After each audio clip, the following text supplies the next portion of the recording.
So in section 1.1, we'll look not only at an introduction to graphing and linear equations, but we'll also be looking at the distance and midpoint formulas along with the equation of a circle.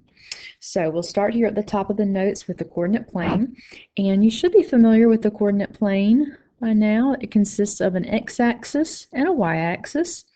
Positive values are to the right and up, so this would be positive 1, 2, 3, and up here would be positive 1, 2, 3. Negative values on the coordinate plane are to the left and down, so these would be negative 1, negative 2, and negative 3. The point in the middle here is referred to as the origin, and the origin always has the ordered pair 0, 0. All ordered pairs are always written x comma y. Also associated with the coordinate plane, you can look at them in terms of quadrants. So they start here in the top right, and this would be quadrant 1, and then they go around counterclockwise. So then this would be quadrant 2, 3, and 4. And then just from there, like I said, all ordered pairs are always written x comma y. So if, like, for example, I were to plot this point right here, I would say that its x coordinate would be 1 and its y coordinate would be 3. So it would be the ordered pair 1 comma 3. Whereas this point right here, I would say, okay, well, its ordered pair x value is negative 3, y value positive 1. If you pick a value on one of the axes, then I would say, okay, well, this value, this ordered pair here would be, it has an x value of 0 because you didn't go anywhere on the x-axis, but then you went down 2 units on the y-axis. And then we'll just do one more. I would say that this point right here that I've just plotted, that would have an x value of positive 3, and then you didn't go anywhere on the y-axis, so that would be 0.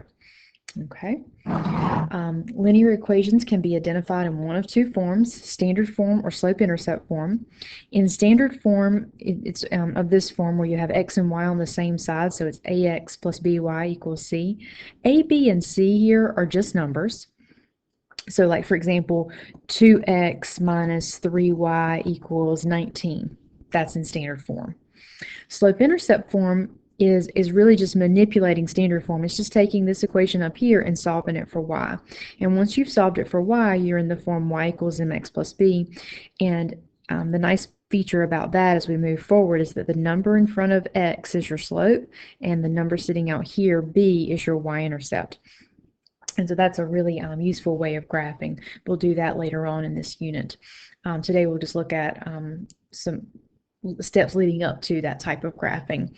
But again, in order to identify slope and y-intercept, it must be solved for y. In the example below, to determine if these ordered pairs are solutions to these equations, it simply is that you are taking this ordered pair and plugging it in for x and y, because we know ordered pairs are x comma y. So what that means is I'm going to plug in negative 1/2 everywhere I see an x and negative 3 everywhere I see a y.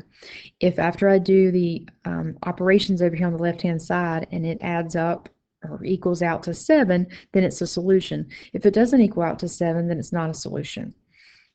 So I'll show my work here. I would have 4 times the x value is negative 1/2 minus 3 times my y value is negative 3, and I'm trying to figure out if that equals 7.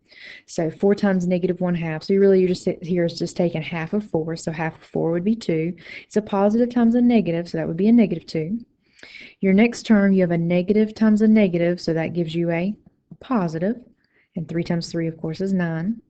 9 minus 2 is positive 7, and we were trying to make sure that it equals 7, so since, yes, indeed, 7 equals 7, then yes, this is a solution.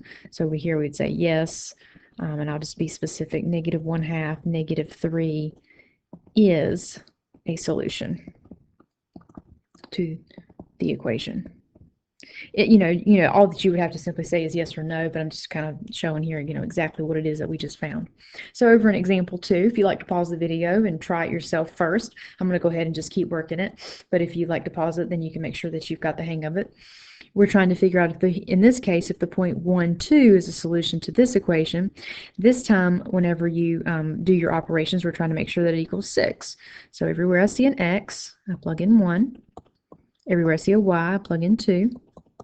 Of course, 4 times 1 is 4. 3 times 2 is 6, equals 6. And our next step, 4 minus 6 will give us negative 2. Negative 2 does not equal positive 6. So in our case here, no, that point 1, 2 is not a solution to the equation. SOLN is my abbreviation for solution, and EQN is my abbreviation for equation. And you'll see that throughout the whole semester. All right, just below that, a couple of definitions. The first one being x-intercept, and hopefully you find these very intuitive. They just make sense. It's your x-intercept, it's the point on the graph where the graph crosses the x-axis. All ordered pairs for x-intercepts are always of the form some number, comma 0.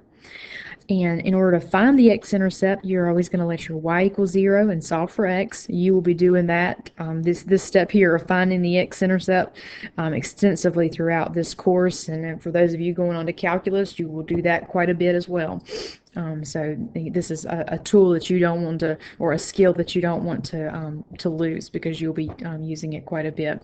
So x-intercept, to find the x-intercept, you're going to let y equal 0 and solve for x.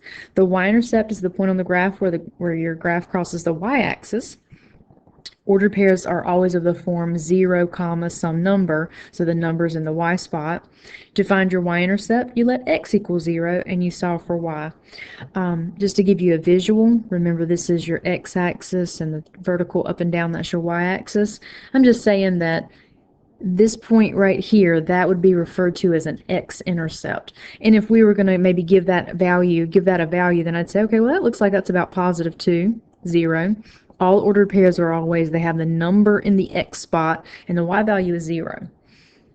Alternatively, if we looked at a coordinate plane and then we were going to plot a y-intercept, then I could plot this point down here, and I would say, okay, well, that's my y-intercept. It's crossing the y-axis. And I'd, roughly say, okay, well, it's crossing down there at negative 3. So its ordered pair would be 0, comma, negative 3. Okay, just for example. All right, so moving on down below, then it says there are 2 methods for graphing, and then there's going to be one more method coming in section 1.3. So in the first method, it says plot using x and y intercepts. So in these 2 examples, we're going to take a look at solving for your x-intercept and your y-intercept. So here in example 3, if I want to find my x-intercept, remember it says to find your x-intercept, let y equal 0 and solve for x. So I'm going to write this out here. So we're finding our x-intercept. We're going to let y equal 0. So I have 3x minus 4, and in place of y, I'm going to put in 0 equals 12. And just now go through the steps of solving for x. Well, we know that 4 times 0 is just 0, so I'm just left on this side with 3x equals 12, and then to get x all by itself, divide by 3. So x equals 4. So I have an x-intercept we just found to be 4, 0. Now to solve for my y-intercept, just as you saw above, okay, to find your y-intercept, you're going to let x equal 0 now and solve for y. So to find that y-intercept, I'm going to 3 in place of x. Now I'm letting that equal 0. Minus 4y equals 12. So now 3 times 0, of course that's 0, so I have negative 4y equals 12. Then I'm going to divide by negative 4. Cancels out, those negative 4s are going to cancel out, so y equals negative 3. And then, so now I have a y-intercept 0, comma, negative 3. So you have an x-intercept and a y-intercept. Now that you have both of those pieces, you can draw yourself a graph of this equation, because we know that, okay, it's crossing the x-axis at positive 4, so 1, 2, 3, 4, and it's crossing the y-axis at negative 3, negative 1, negative 2, negative 3. put points in both of those spots, and connect the dots. Because technically to graph a line, all that you need are 2 points. Okay, so that's what you're looking at there. Example 4, I'm going to let you try that one on your own and check yourself by the solution key. It's a good idea here to pause the video, and but I'm going to go ahead and move on to the next page to look at our second way of graphing. And the second way of graphing is to use what is referred to as a table of values. I always tell folks 3 points are sufficient. If you have a very straightforward equation, like the one that you see here in example 5, where you just have a plain coefficient in front of your x, meaning it's not a fraction. If you have a number in front of x that's not a fraction, then what I always recommend that you do is use -1, 0, and +1. Because let's face it, 0 is always an easy number to plug in, and 1s are also very easy numbers to substitute in, okay, for values. So that's why I always recommend those values. If it's a fraction, we'll talk about that in example 6 below, okay, because I'm going to teach you a way to get rid of those fractions so you don't have to worry about being so bogged down by those. So again, if when you're using a table of values, I think your textbook might tell you that you need to use like 5 or 7 points. 3 is sufficient, okay? So with that said, then like I said, always, if it were me, I would always choose 0 and then just use 1 and -1 because they're straightforward values to plug in. So, and what that means then is everywhere you see an x, you're plugging in these values. So I have 3 times -1 minus 2. And so that, just do a little bit of cleanup here. Well, 3 times -1, of course, that's -3 minus 2. -3 minus 2, that's going to give me -5. So now what that meant then is that when you plugged in an x value of -1, we got out a y value of -5. So there's one ordered pair for our graph. Let's go down to our next point. Everywhere we see an x, we're plugging in 0.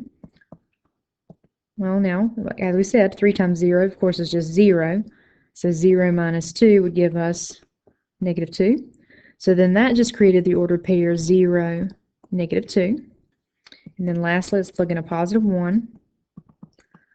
And that would give us 3 minus 2, and 3 minus 2 is +1. So 1, 1. So now, having these 3 points, we can generate, again, another nice linear graph. So I'm plugging in -1 and +1. And 1, 2, 3, 4, 5. Looks like I need to go. All right, let's plot these points. So I have the point -1, -5. So that would be, -1, -5. So this would be my -5. So -1, -5. There's my first point. 0, -2. So here's my -2. And then 1, 1. And then I can connect those 3 points, and there's my straight line. Okay. So you're probably thinking, okay, well, what if you don't have that nice whole number sitting in front of your x? If you don't have that nice whole number sitting in front of your x and you've got a fraction, always look to your denominator. Whatever your denominator is, use it as positive and negative. So you want a +4 and a -4, and then still use 0. 0 is always a very easy number to plug in. You don't have to worry about it. But in my case here, my denominator is 4, so I'm going to use positive and -4 to substitute in for x. You'll see the benefit of that in just a second. If my denominator had been 17, I would have used positive and -17 along with 0. If my denominator had been 6, positive and -6 along with 0. Here's what happens. When we take now 3/4 times -4 over 1 minus 2, look what happens to those 4's, right? They're diagonal, so they cancel one another out, and it kind of leaves you up here with a -1. So 3 times -1, that gives me -3 minus 2, and -3 minus 2 gives me -5. So I have the point -4, -5. My next case, I'm plugging in 0, so 3/4 times 0 minus 2. Well, we know this one. Anything times 0 is just 0, so 0 minus 2, it's going to give me -2. So I plugged in 0, I got -2. And then lastly, 3/4 times +4 over 1 minus 2. So again, this is advantageous for us because look what happens to those 4's. Oh, they cancel out. So now this time I have 3 times 1, just 3, minus 2, and that's a +1. So then I have the point 4, 1. And so now if I come over here to graph, 2, 3, 4, so this is -4, 1, 2, 3, 4, 5, -5. So my first point, -4, -5. Then I have 0, -2, and then I have 4, +1. And then I connect, and there's my line. Okay. So you've seen both methods now. As far as graphing, you saw on the previous page how to graph using x and y intercepts. Here's how to graph using a table. That's usually where any graphing usually always starts. And then again, like I'll just reiterate one more time, if you have just if you solve for y and it's a plain number in front of your x, just use -1, 0, and +1 as your x values to substitute in. If you have a fraction, then choose the denominator of that fraction, positive and negative, and then 0. Okay, and then that will make the computations then for your ordered pairs very straightforward, and you won't have to worry about fractions because the fractions will be guaranteed to go away. All right. When you're given ordered pairs of the form, you should recognize that anytime you're given two ordered pairs of the form x1 comma y1, meaning these are just subscripts here, so this is just telling us this is my first ordered pair, and then x2 comma y2, this is your second ordered pair. A couple of formulas now that we're going to be able to establish from being given two ordered pairs. One is the distance formula. So the formula for the distance formula is d equals the square root of x2 minus x1 squared plus y2 minus y1 squared. And then you have your midpoint formula, and your midpoint formula says add up your x's and divide by 2, add up your y's and divide by 2. So let's scoot on down here then to example 7 and do both of these pieces. So here they give us two ordered pairs, 5, -2 and 9, -4. They want us to find the distance in the midpoint between these 2 points. So since they asked for the distance first, I'll do the distance first. And actually, to give yourself a visual, maybe I'll graph this for us as well, just real quick. So we have the point +5, -2, and 9, -4. So 9, 5, 6, 7, 8, 9, -4, 3, 4. Kind of looks like that. So these are my 2 points here that I'm trying to find, essentially the distance between the two of them as well as the midpoint. So we are thinking about this piece right here. Okay. Trying to find the distance between the two of them and the midpoint between those two. So here's my +5 and my +9, a -2 and a -4. All right, I'm going to come up here above this formula, or above these two ordered pairs, and label them. This is my first ordered pair, so I'm going to call it x1, y1. This is my second ordered pair, so I'm going to label it as x2, y2. Okay. All right, to find the distance is equal to the square root. I'm going to write my formula. Parentheses, x2 minus x1 squared plus y2 minus y1 squared. So your distance is equal to the square root. X2, plug that in, so you have 9 minus x1, which is 5, squared, plus y2, -4, minus y1, -2, squared. All right, we start to clean up. 9 minus 5, of course, gives us 4, squared. Over here, two negatives side by side become positive. So you have -4 plus 2, so that'll give me -2 squared. All right, now from here, let's clean up a little bit further. So 4 squared, of course, gives us 16. -2 squared, if you're going to use your calculator, you need to type it in exactly how you see it here with the parentheses. If you don't, if you omit the parentheses, your calculator is going to tell you that -2 squared is -4. But anytime you take a negative and you square it, it always comes out positive. So -2 squared, it becomes a +4. So now I have 16 plus 4, which is the square root of 20. Now, from here, we need to reduce that. In order to reduce square roots, you have to think about perfect squares. And so perfect squares, let's do a little quick recap. Perfect squares are these numbers: 4, 9, 16, 25, 36, 49, 64. You see where I'm getting these numbers? 4 that's 2 squared. 9 is 3 squared. 16 is 4 squared. 25 is 5 squared. 6 squared, 7 squared, 8 squared. And so I could keep making this list, okay? So the rule is that after you've got your answer here, you always look for the numbers in this list. So you can generate this list for yourself, and you look for the highest number in this list that divides evenly into your number underneath the square root.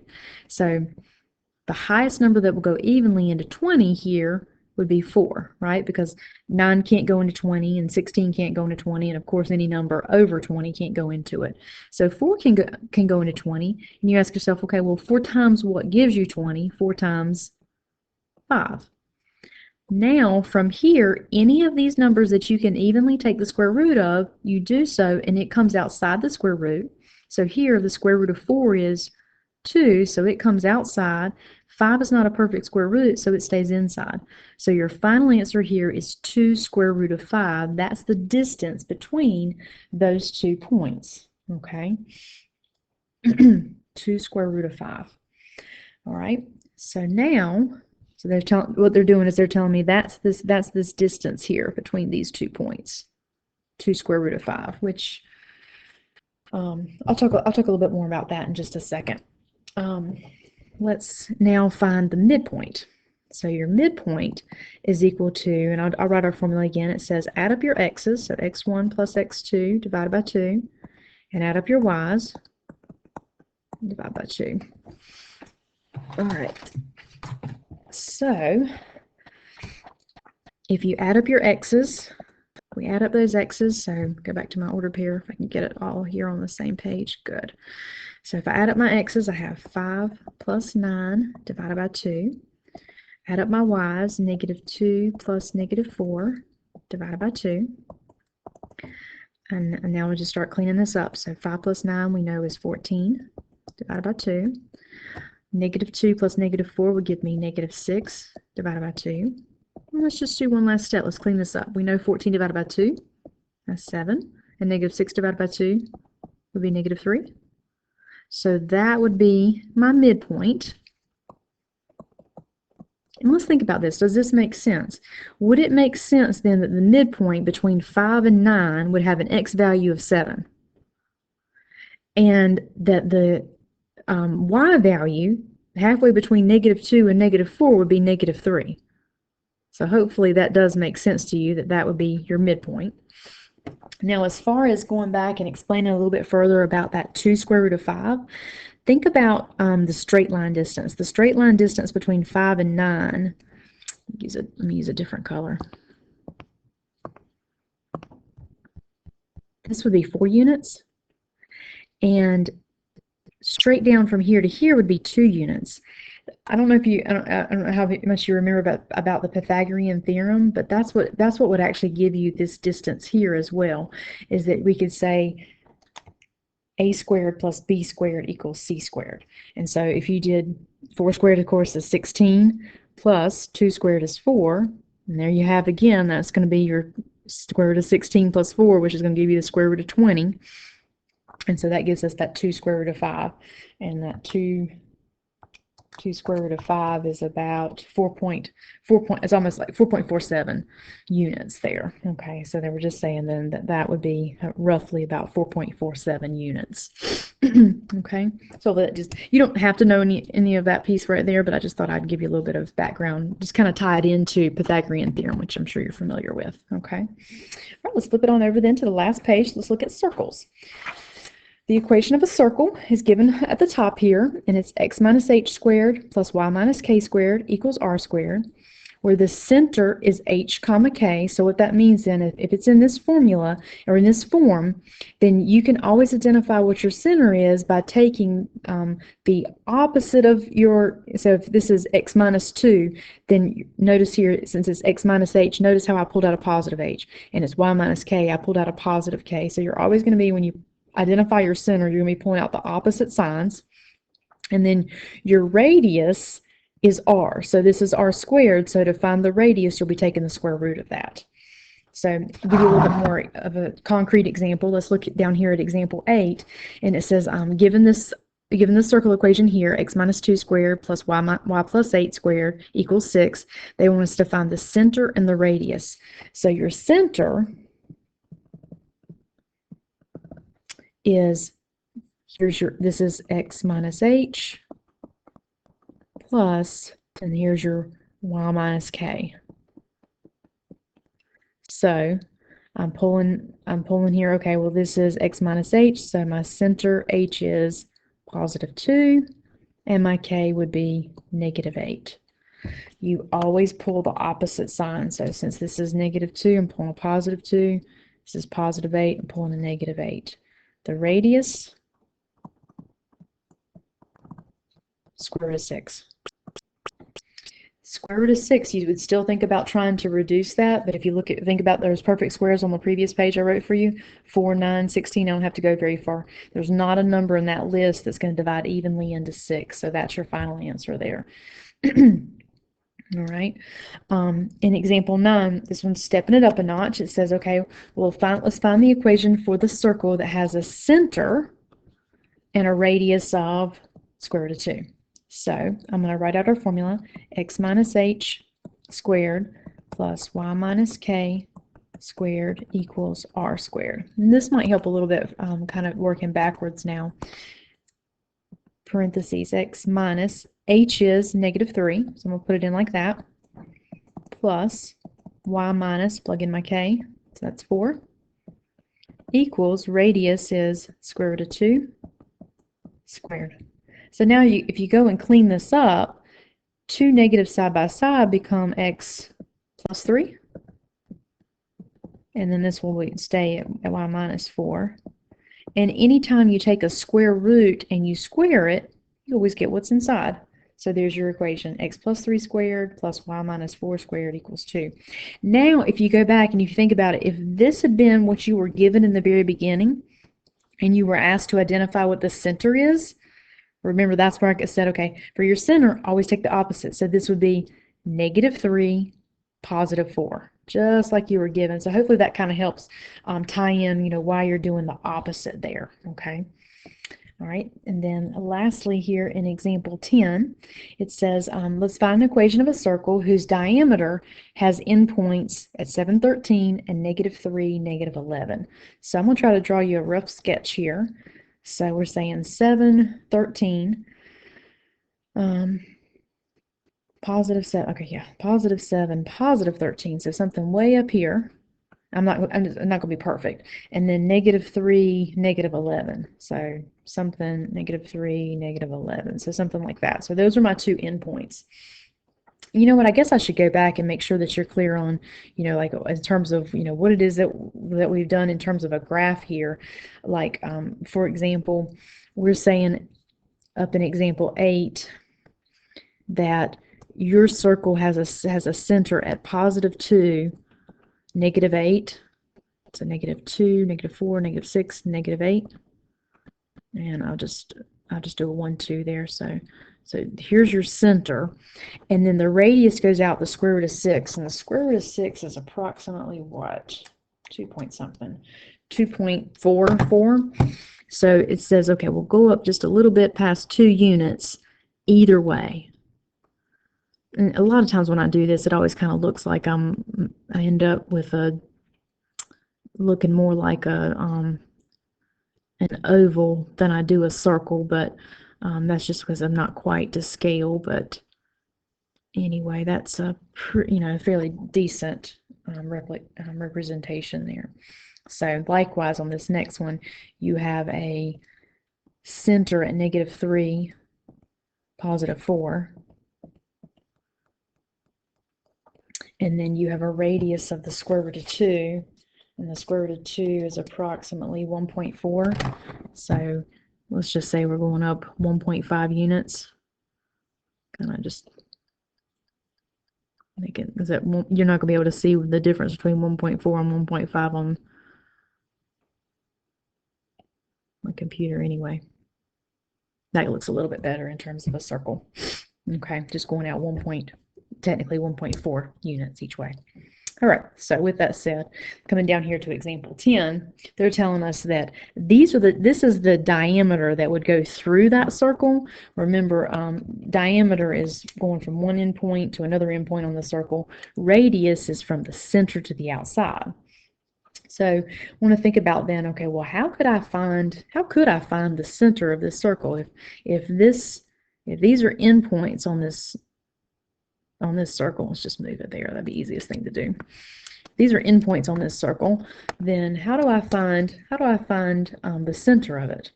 Well, what do you think you could do there? So you would agree that I could find the midpoint. So if I use my midpoint formula, the midpoint would give me the center. So the midpoint, let's write that for you. Your midpoint will be equal to the center of this circle. So a formula for your midpoint, add up your x's. So 7 plus -3 and divide by 2. Add up your y's, 13 plus -11 and divide by 2.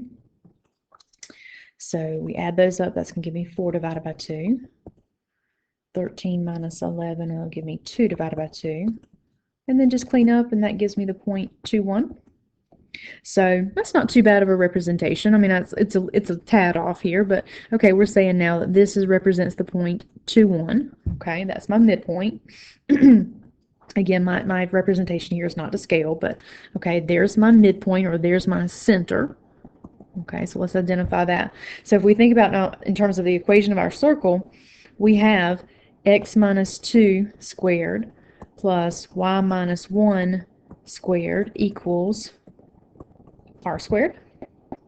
Now you technically you got a lot of different options that you can do here to find the radius.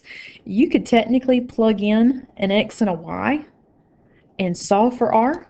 That might be the easiest way. You could also go back and use your distance formula. You can use your distance formula from this midpoint that you just found to one of your endpoints, or you could find, I mean, there's just so many different options. Maybe I shouldn't say it's too many, but that might, maybe just 2 ways there is enough. Like I said, you can take this one of these ordered pairs and substitute it in for x and y and solve for r. Or, like I said, you can use your distance formula. And so I think what I'll do is I'm just going to demonstrate the distance formula for you one more time, okay? So if I use the distance formula, I'm going to choose to use the distance formula, and I'm going to go from the midpoint that we just found to 1, and then I'm going to go to the top value, so I don't have to worry about using any negatives, 713. But you could go from the midpoint to the other endpoint. I just usually try to avoid negatives if I can. And I will say, if you wanted to use the 2 endpoints that you were given to find your distance, you could do that, but recognize that would be the full distance, and for a circle you need the radius, so after you find that full distance you need to cut it in half, okay? So that's why I went from the midpoint to just an endpoint. I'm going to label this as x1, y1, x2, y2, and then use my formula. Distance is equal to the square root of x2 minus x1. So x2, so I have 7 minus 2 squared plus y2, 13 minus 1 squared.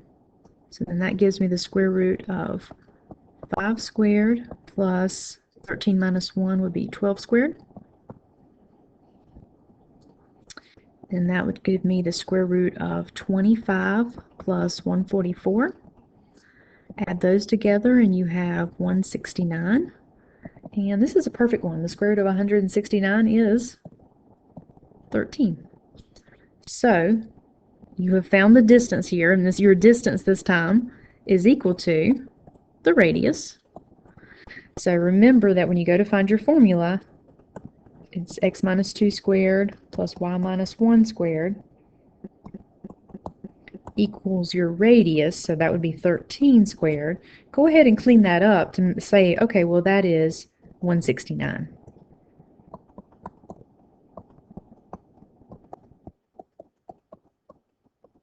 Okay. All right, well that wraps up this section. Let me know if you need anything. Thanks a lot. Bye.